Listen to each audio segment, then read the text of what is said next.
Welcome to another episode of Team Anywhere, where CEOs, leaders, and experts at building teams, companies, organizations, and amazing cultures share how to lead from anywhere in the world. I'm your co-host on the East Coast, Ginny Bianco Mathis. And I'm your co-host on the West Coast, Mitch Simon. And we invite you to join us to Team Anywhere.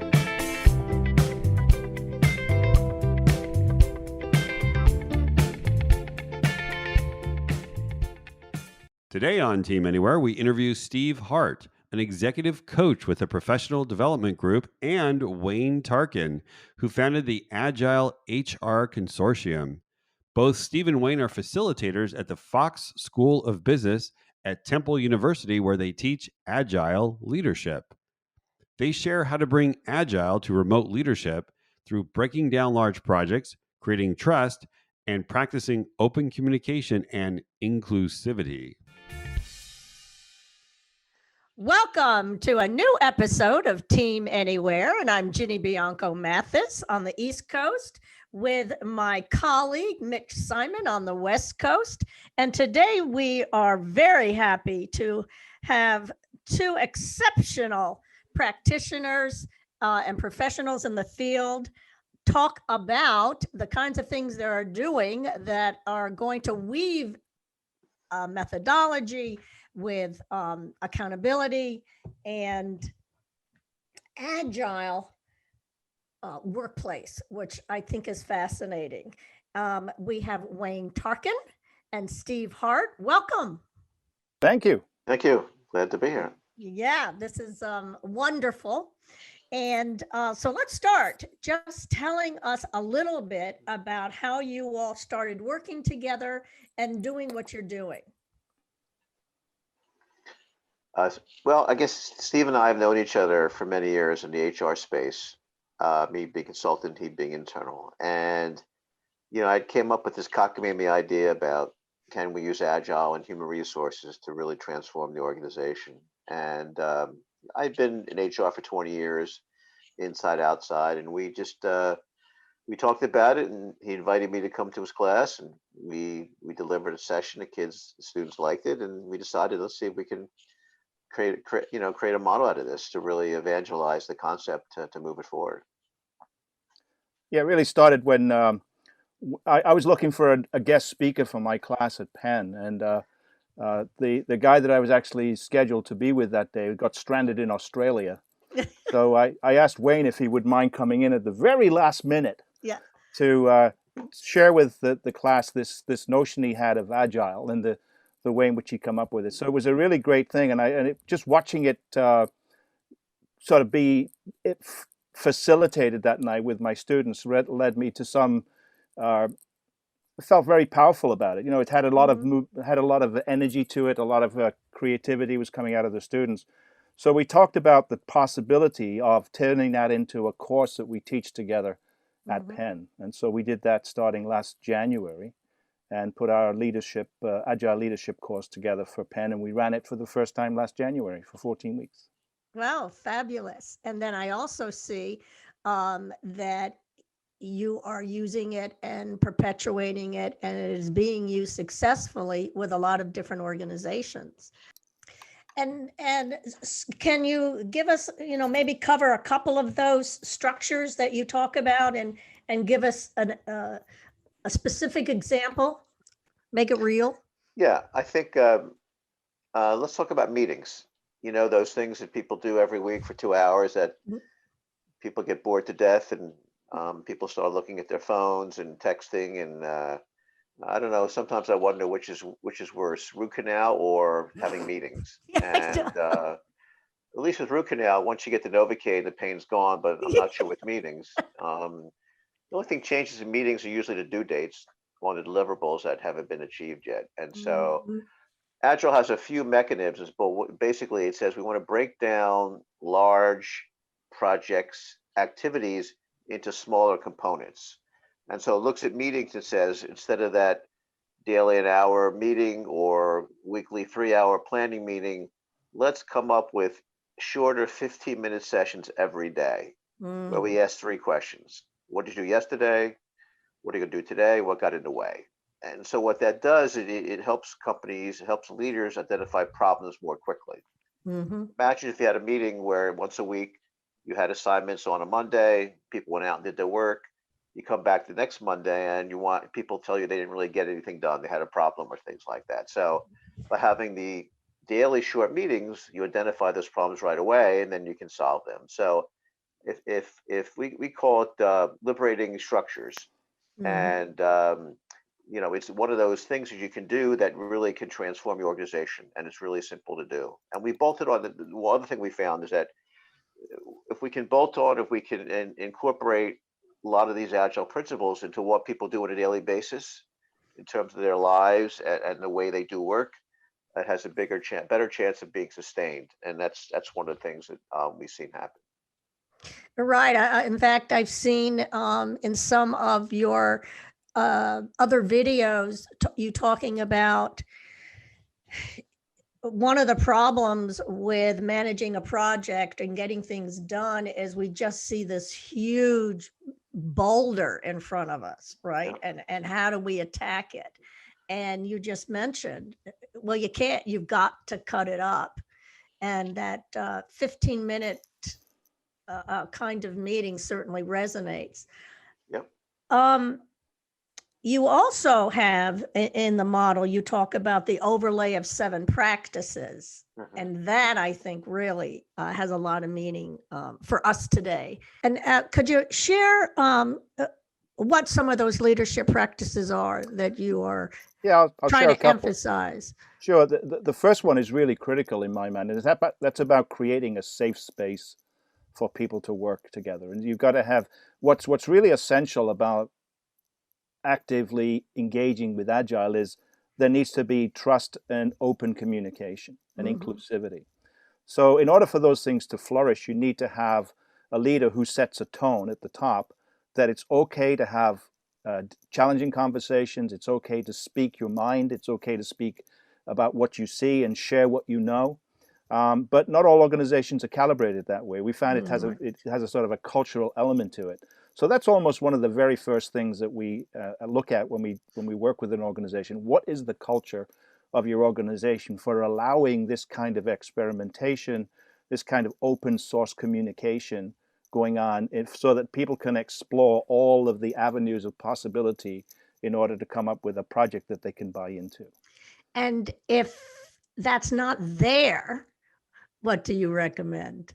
Well, I think it's a first principle of having to work on it to make that happen, right? So it's almost, we put things on hold until we get a better handle on that kind of capability, and we help coaching with leaders in particular of how they need to sort of let go to let come a new possibility. If they want to work in this Agile-like way, they have to get themselves out of the way, because command and control systems will not make Agile work very well. Right. You have read the same things and have witnessed the same things we have about, all right, leader, you need to be more empathetic. You need to be a little more vulnerable and yet still get productivity. So what have you seen work, and or what are you recommending in terms of that trust that needs to be built with your team? It's really a conundrum, because a leader in a face-to-face like environment might be functioning fairly well, and maybe does because of proximity to people in the organization, they're sort of managing effectively to some degree. But when a crisis like this occurs and suddenly you're isolated, and the people that work for you have a tendency to think the leader should have all the answers, and the leader shows up on the screen and immediately gets down to business and ticks everybody else off because I want some consideration for my situation, and Yes. I'm now doing things very differently. So you're right that empathy is kind of the biggest piece of this, I think, that has to be really worked on. That any leader who starts a meeting immediately with their people online and they haven't seen in a few days with let's get down to business is doing a big misservice to their customers, to their clients, to their employees, right? So let's spend a little bit of time up front just processing how are people feeling right now. with the Yes. way things are going? How are you coping? How are things at home? Are you able to balance the capabilities, responsibilities you have? Have you got the tools that you need? Those are Right. the things to start a meeting with, and then get down to the business. And we've been Totally. spending some time trying to coach some leaders who are apt to be more down to business control, get production going right away. Trying to just say, stop, take a breath, just spend some time first of all creating a nice conducive environment where the people that you're working with are feeling like you respect their situation and that you're open to their challenges that they face and you're willing to help them. So that's the first thing. That's right. And you might be finding that you are paying a little more attention to that because of what your leaders are dealing Yeah. with. So I'm just thinking, all right, let's split it up. We're going to do the 15 minutes. We're going to ask the 3 questions. Whoops, wait a minute. Yes. Hey, Yeah. you're going to Yeah. need 3 minutes to Yeah. do the Yeah. company cheer. That's right. Well, we've heard some amazing things that people have done. Yeah. There's been one organization that we worked with, fantastic thing, and this, I don't know how they pulled this off, but they were able to. They had a fairly large meeting with a number of people from the same organization, and they made it so that pizzas arrived at everybody's house right Yes, before this meeting, and they had a pizza party together online, absolutely. and then they had the meeting after the pizza party was done. So there's some amazing creative things. I think one of the things that has to happen is, we've all talked about engagement. Engagements are well known. Now, whether you're in the face-to-face or not, engagement's really important. But what really goes up in an environment like this is a sense of belonging. Really feeling Yes. that you can create a place where people are honored for their contribution, can speak freely about their situation, and the leader demonstrates he or she cares. Oh, I love that because, as you said, they belonging, and yes, you are adding value. And Yes. there's the other side of the agile process. You Yes. clarifying the roles, who Right. is doing what when. So Yeah. the leader can really leverage that, the 2 pieces, the interpersonal and the technical aspect of Exactly. a nice flow. Right. Well, Exactly. then that takes us to the end a bit about, so how are you 2 doing? You've been through a journey, as you said, you've had to navigate the classroom and dealing with the business side. Rethink, where are you? Well, there's pros and cons with everything. I think we had a session earlier this week. We had a 3-hour session, and normally we'd be face to face, and it was tough. It was tough for us. It was tough for the participants to engage virtually versus face to face. But I think we were able to succeed. There's always a challenge now. People burnt out. They've been on Zoom a whole lot, so we try to make it real, make it something that they can that's viscerally connected to them and they're passionate around. On the other hand, it opened up the whole world. We're talking to people in Japan and we're talking to people in Australia, and normally we wouldn't have done that given the travel time and things like that. So it makes the world a smaller place, and so for us it's helpful. But I can't wait to get back to see those students in the classroom. Yeah. As much as it can be a pain in times, but it's we just that face-to-face interaction, that feeling, and most communications kinesthetic, how people feel and respond, and emotional connection we really miss, and hopefully we'll get to that soon. Yeah. Mm-hmm. For me, it's been a fairly easy transition. I retired from a full-time career in October of last year, and became an independent consultant. So I'm working kind of independently now. So working from home is not such a big deal for me. It took me 7 weeks to see my granddaughter because she was Wow. born Oh, right at the beginning of COVID, Yeah. and that was Yeah. 7 weeks before I got to see her. So that's been a bit of a suffering for me. But in terms of the level of work, the opportunity to engage with people, to continue to teach, and to develop with clients, this has not been too bad of a situation. I wish it were different. I thrive on the personal connection, building personal relationships, and I think that is best done face to face.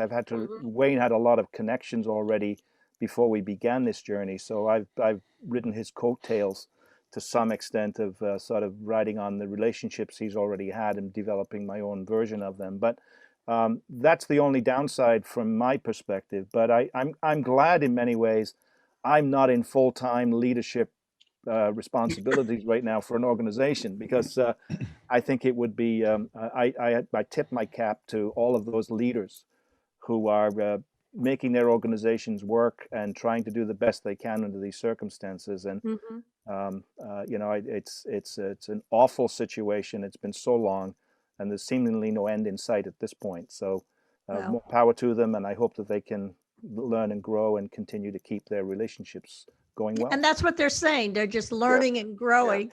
And folks that do the kinds of things we do, I've heard, is, so example, a particular workshop that they have, that if we're moving into hybrid, where there might always be a certain percentage of an organization that is somewhere else, that we will still get together maybe 4 times a year, maybe 6 times a year.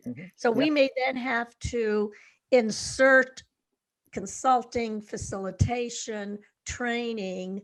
Well, you all are meeting anyway these 4 days, and the rest of what we do is going to be online. And so you're just coming up with these very different models.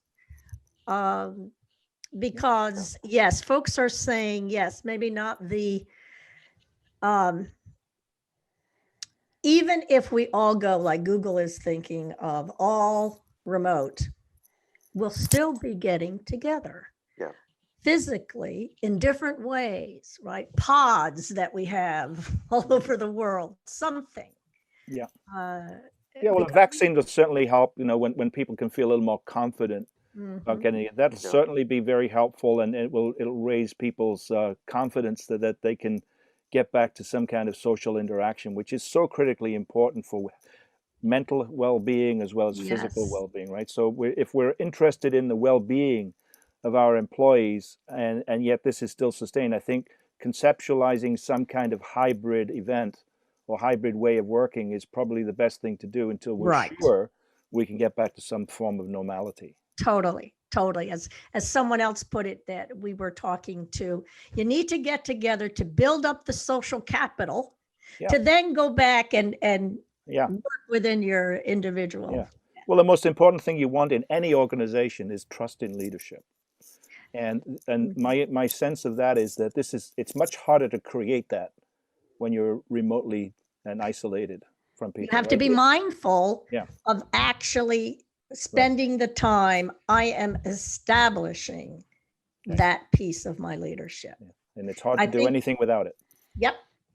We were talking with the company about 200,000 employees the other day, and what struck people is how honest the leaders were about, because normally when you think about a CEO, you're supposed to have all the answers, right? And they didn't. And so that honesty, that transparency is in some ways very refreshing, very motivating to employees, very engaging. And so, as long as we're all in this together, I think people, are willing to give leaders a chance to kind of figure it out. So it creates a different kind of well put.